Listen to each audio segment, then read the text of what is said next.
Նինոցմինդայի Ռաֆայել Ջավախ կրթամշակութային կենտրոնում արդեն ավանդույթ դարձած բակային ճամբար այս տարի ևս կգործի։ Այն կտևի 2 շաբաթ, որտեղ փոքրիկները կանցկացնեն հետաքրքրություններով հագեցած օրեր։ Երբ կսկսվի ճամբարը եւ այլ մանրամասները մեզ ներկայացրեց Նինոցմինդայի հոգեվոր հովիվ Տերարմաշ Քահանա Պողոսյանը։ Արդեն ավանդույթ է դարձել ամեն տարի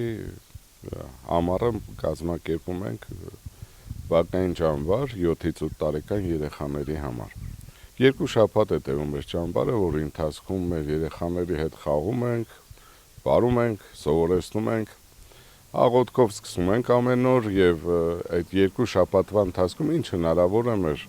խմբավարները սովորեցնում են մեր երեխաներին եւ այս տարի նույնպես պիտի սկսենք հուլիսի 1-ով, պիտի խնդրեմ, ովքեր 7-8 տարեկան երեխաներ ունեն ու ցանկանում են որ բերեն Ռաֆայել Ջավախ կրթամշակութային երիտասարդական կենտրոն, պիտի խնդրեմ, որ իրենք էլ գան եւ երեխաներին բերեն, որպեսզի մասնակցեն այդ բակային ճամբարում։ Սա մի փոքրիկ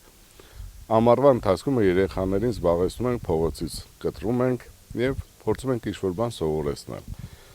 Բնականաբար մեր ծնողներին պիտի խնդրեմ, որ իրենք էլ իրենց երեխաներին բերեն հուլիսի 1-ով պիտի սկսենք եւ սա է,